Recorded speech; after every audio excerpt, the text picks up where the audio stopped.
여러분 안녕하십니까? 윤석열 대통령 변호인단 중 한 명인 김계리 변호사가 한동훈과 국민의힘 내 기회주의적 다선 중진 의원들에게 직격탄을 날렸습니다. 김 변호사는 한동훈과 그 추종자들이 지금까지 했던 짓들을 상기시키면서 보수 확장성도 없는 것들이 무슨 중도를 확장하나, 깐족이는 혓바닥 하나로 재건 노래 부르는 게 가당찮다라고 강도 높게 비판했습니다.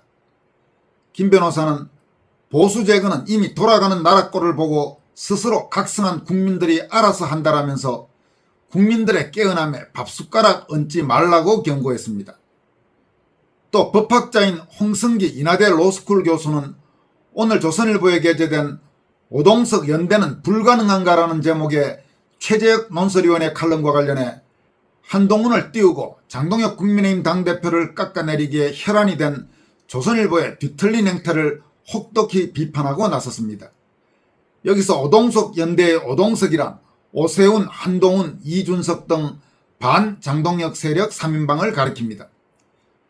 이런 소식과 함께 이인호 서울대 명예교수가 6.3 지방선거 투표용지 미지급 사태로 촉발된 뒤 한 달 이상 이어지고 있는 서울올림픽공원에서의 국민저항운동과 관련해서 대한민국 체제에 사활이 걸린 제2의 6.25 사변과 같은 이념 전쟁이라고 진단한 내용도 전해드리겠습니다.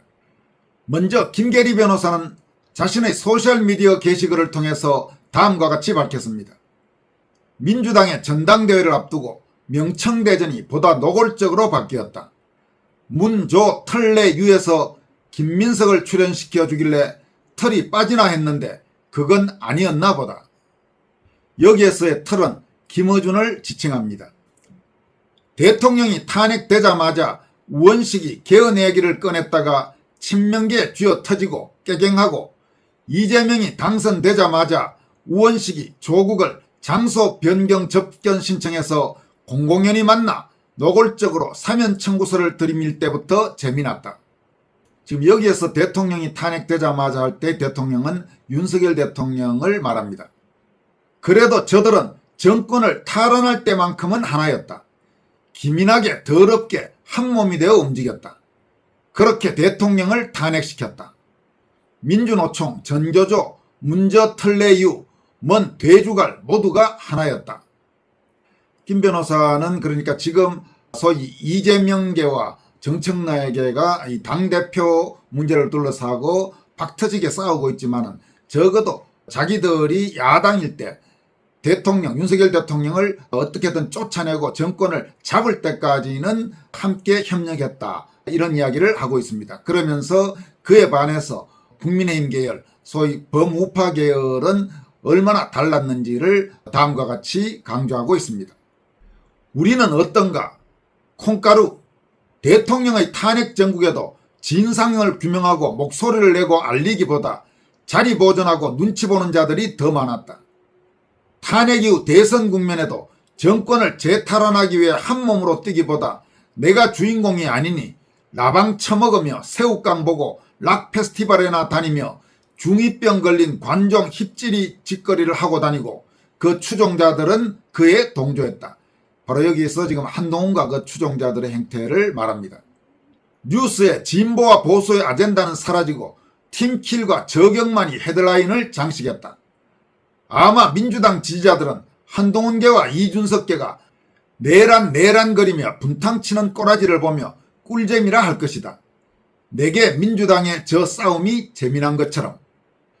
김계리 변호사는 이어서 한동훈과 그 추종자들이 말하는 무슨 보수 재건, 중도 확장, 한동훈뿐만 아니라 지금 오세훈이니 뭐 이준석이니 그런 자들도 말하고 있는 그게 얼마나 황당한 소리인지를 다음과 같이 질타합니다. 중도 확장성, 보수 확장성도 없는 것들이 무슨 중도를 확장하나. 중도는 그들에게 관심 없다. 그저 한줌단 팬덤이 전부일 뿐. 깐족이는 혓바닥 하나로 재건 노래 부르는 게 가당찮다.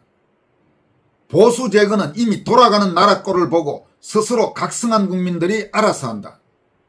국민들의 깨어남에 밥숟가락 얹지 마라. 다선 중진이면서 존재감 하나 없이 자리만 차지하던 기회주의자들은 여기저기 문어발식으로 형님 누나 쎄쎄 하던 앞다르고 뒤다른 자들은 끄드럭거리며 계속 자리 보존하고 살아가겠지. 돌아가는 꼴이 여기나 저기나 대환장 바람 파티다. 이렇게 지금 민주당 안의 그 싸움, 그리고 국민의힘 안의 싸움, 이런 부분에 대해서 아주 날카롭게 지적했습니다. 이어서 홍성기 인하대 로스쿨 교수가 오늘 조선일보에 게재된 논설위원 최재혁의 칼럼을 보면서 아주 통렬히 질타했습니다. 홍 교수는 다음과 같이 비판했습니다. 그동안 조선일보 사설이 왜 그리도 함량미달인가 했더니 이런 인물이 논설위원실을 지켰구나. 두 번의 헌정 중단을 작출한 한동훈을 상찬하고 연일 야당 대표를 모욕하는 조선일보. 장동혁이 대단하지는 않은 인물이라 하더라도 한동훈과는 결이 다르다. 당대표로 선출돼 수감된 전직 대통령을 접견하는 예의는 필요한 절차이다. 당대표를 맡기고서 이놈 저놈 그렇게도 흔들어대고 윤석열 접견마저 비난했다. 조선일보까지 나서서 난장판을 만든다. 조선일보 독자 권익위는 뭐하나? 이런 닭짓 혼내는 게 업무 아닌가? 이렇게 조선일보 논설위원 최재혁의 칼럼을 강도 높게 질타했습니다. 이 칼럼 읽어볼 가치도 없어서 읽어보지 않았습니다만은 지금 아마 홍성기 교수의 지적을 보면은 또 이 칼럼 안에서 이 최재혁이란 자가 장동혁 대표가 윤석열 대통령 접견한 것도 비난한 모양입니다. 요즘 조선일보, 동아일보, 중앙일보 다른 신문들은 말할 것도 없고 조중동과 그 계열 종편들이 하는 짓을 보면 정말 저런 신문, 저런 방송들은 하루빨리 망하는 게 한국과 한국의 우파 진영에 도움이 될지도 모른다. 그런 여론이 갈수록 커져가는 이유를 짐작할 수가 있습니다. 이어서 원로학자인 이인호 서울대 명예교수가 올림픽공원 사태와 관련해서 월간조선에 기고한 긴급 기고문 내용을 전해드리도록 하겠습니다. 아마 이인호 교수가 쓴 글은 훨씬 더 길었고 또 아주 예리한 그런 내용이 많은데 지금 월간조선이 압축해서 씻기는 했지만은 가급적 그 내용을 부각을 안 시키려고 하는 모양입니다. 지금 이인호 교수의 추후 설명에 따르면 월간조선 광고하는데도 그 내용이 빠져 있고 지금 그런 모양입니다. 어쨌든 그런 부분을 감안하고라도 이인호 교수의 지적은 상당히 의미 있는 지적이어서 화제가 되고 있습니다.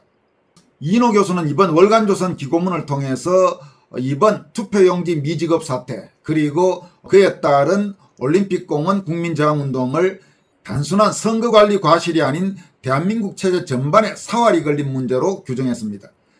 특히 이번 국민저항운동이 10대부터 30대까지의 젊은 세대에 의해 자발적으로 주도되고 있다는 점에 주목하면서 그 저변에는 불의 앞에서 기득권부터 챙기는 여야 정치권, 언론계, 경제계 할 것 없이 기성세대 전반에 대한 실망과 불신이 짙게 깔려 있다고 지적했습니다. 이인호 교수는 대한민국 선관위가 지난 25년간 선거관리 날인 거부, 투표함 봉인훼손 묵인 등 부정개입의 여지를 공공연하게 넓혀왔다고 강력히 비판했습니다.